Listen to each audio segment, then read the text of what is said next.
Ramazan uchun oyga qarashning hukmi. Savol. Assalomu alaykum. Har yili Ramazan tutish yoki hayit qilishda 1-2 kun egiz paslik bo'ladi. Bu ishlarda oyga qarashning hukmi nima? Oyga qaramaydigan diyorlarda qanday qilish kerak? Javob. Va alaykum assalom va rahmatullohi va barakatuh. Barliq hamd sana Janobi Allohga bo'lsin.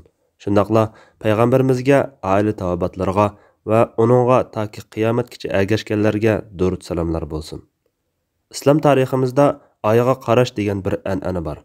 Ahli ilmlar, yurt cho'nglari va amaldorlardan tarkib topgan tajribali kishilar yoki maxsus oy ko'rish hay'ati Sha'ban oyining 29-kuni Shamdan sal burun yangi tug'ilgan oyni ko'rishga chiqadi. Agar atisi Ramazon bo'lsa, havo ochiq kunlarda kun patgandan keyin bu vaqt amaliyotda 30-kuniga tava. Ramazonning yangi tug'ilgan oyi inchiki holatida bir necha minut ko'rinadi. Aqalli taqdirda ishonchlik 2 kishi yoki tutuq havoda 1 kishi yoki shahar sirtidan kelgan 1 kishi oyni ko'rsa, musulmonlar atisi Ramazon tutib qopidi. Ko'rmasa, Sha'ban oyini 30 kunga to'liqlab o'tib, o'gini ro'za tutib qopidi. Bu an'ana islom davlatlarida ta bugunga qadar davomlashib kelmoqda. Aslida Sha'ban oyining kirishini isbotlash uchunmi oyga qarashi lozim. Shundala kunlarning soni to'g'ri bo'ladi. Chunki Ramazonning avvalini bekitishda havo tutuq bo'lgan ahvolda biz burunqi Sha'ban oyining chiqib ketganiga dalil bo'lmaganligi uchun Sha'banni 30 kunga to'liqlab o'tib, ondan Ramazon kirdi deb hisoblaydik. Sha'ban 30 kun to'liqlanganligi Ramazon kirganligining dalili bo'ladi. Havo tutuq bo'lmagan ahvolda oy ko'rish Ramazon kirganligining dalili bo'ladi. Mana bu ikki dalil bizning bir oydan yana bir oyga yo'tkilishimizning dalilidir. Shunga har bir oyni bekitish Ramazonga o'xshash mushu tariqada bo'ladi. Chunki Hijriya yilnomasida bir oy ba'zida 29 kun, ba'zida 30 kun bo'ladi. Rasululloh sallallohu alayhi va sallam biz arablar xat yozolmaydigan, hisoblay olmaydigan savodsiz bir ummat. Oy degan mundoq bo'ladi deb bir qatim 29 ga, bir qatim 30 ga ishorat qilgan. Sahihayndan. Buxoriy 1913-hadis, Muslim 1080-hadis. Abdullah ibn Umar radhiyallohu anhuma rivoyat qiladi-ki, Rasululloh sallallohu alayhi va sallam Ramazon to'g'riliq so'zlab mundoq degan: Yangi tug'ilgan oyni ko'rmagicha ro'za tutishni boshlamanglar. Uni ko'rmagicha ro'zanglarni to'xtatmanglar. Agar havo tutuqlikdan oy ko'rilmasa, uni mo'ljallanglar. Sahihayn Buxoriy 1906-hadis, Muslim 1080-hadis. Yuqori hadislarga asosan shariatda ro'za tutishni boshlaydigan kunni bekitishda, shundaqla Hijriya yangi oyning boshlanishi bilan oxirlashishini bekitishda yangi tug'ilgan oyni ko'z bilan ko'rishga tayinlanadi. Astronomiyalik hisob yoki kalendar hisobga ilinmaydi. Albatta, oyning ko'z bilan ko'rilishi uchun quyoshning patgan vaqtidagi o'rni oydan ma'lum arliqda yiroq bo'lishi, havoning suzuk bo'lishi qatorliq omillar tepilishi lozim.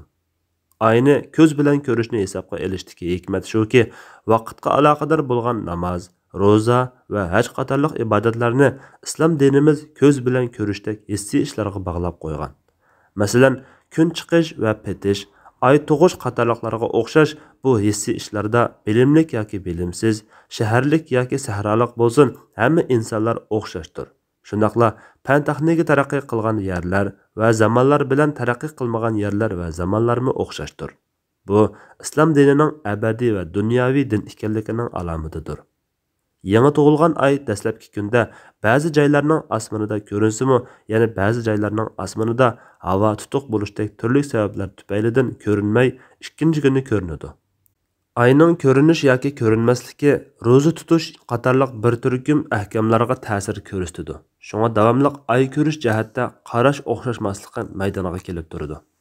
Oy ko'rish Hijriya yilnomasida oyning 29-kun kun patgandan keyin bo'ladi. Kun patgandan keyin kecha kirgan bo'lg'achqa, bu kecha 30-kuniga tava kecha bo'ladi. Chunki Hijriya kalendari bo'yicha kech kunduzdan burun kiradi. Kun batgandan keyin 1 minut bo'lsa-mu oy ko'rinsa, shariat bo'yicha yangi oy kirgan bo'ladi. Yuqorqi yangi tug'ilgan oyni ko'rmagicha ro'za tutishni boshlamanglar. Uni ko'rmagicha ro'zanglarni to'xtatmanglar degan hadisga asosan, kunduzi kun tiklashgandan keyin yoki burun oy ko'rinsa yoki 28-kun kechda ko'rinsa, shariatda hisob bo'lmaydi. Chunki mazkur hadis ay ko'rishning ro'za tutish yoki eg'iz etishdan burun bo'lganligini taqozo qiladi. Ay ko'rish vaqti bo'lsa, sahoba kiramlar va tabiinlarning nazarida har oyning oxirgi kuni kun patgandan keyingi chog'dir. Ayni ko'rgan guvohchilar ay ko'rgan vaqt, shu chog'dagi ayning o'rni, ayning uchi qaysi tarafga ekanligi qatorliq haqida qozining nihoyat inchikka va tafsiliy savollariga javob beradi. Ularning javoblarida qilchilik ilmiy zidlik bayqalsa, qozi uning guvohligini rad qiladi. Albatta, ay ko'rgan guvohchida rostchilikni, ko'rish va aqliy iqtidorga taqishadigan ruhiy va jismoniy illatlardan xoli bo'lishdek turli shartlar tepilishi lozim. Yuqorqi shartlar va sabablar tufayli yangi ay kirganligini e'lon qilish ishi xubtandan keyinga kechikadi. Hanafiy mazhab qarshida bir qism kishilarning oyga qarshi vojib kifoya. Hanbali faqihlar qarshida mustahab. Maliki va Shafi'i mazhablar buning hukmi to'g'risida aniq to'xtalmagan. Albatta, vojibni ado qilish uchun zarur bo'lgan ish vojib bo'ladi degan qoidaga asosan Hanafiy mazhabining ay ko'rishga chiqish vojib kifoya degan qarshi kuchlik. Chunki bu ro'za tutish vaqti kirishni bilishning birdan-bir yo'lidir. Ay ko'rish Ramazon ro'zasining farz bo'lishining sababidir. Undaq bo'lgan ekan, bu ish vojib kifoya bo'ladi. Hukm shundoq.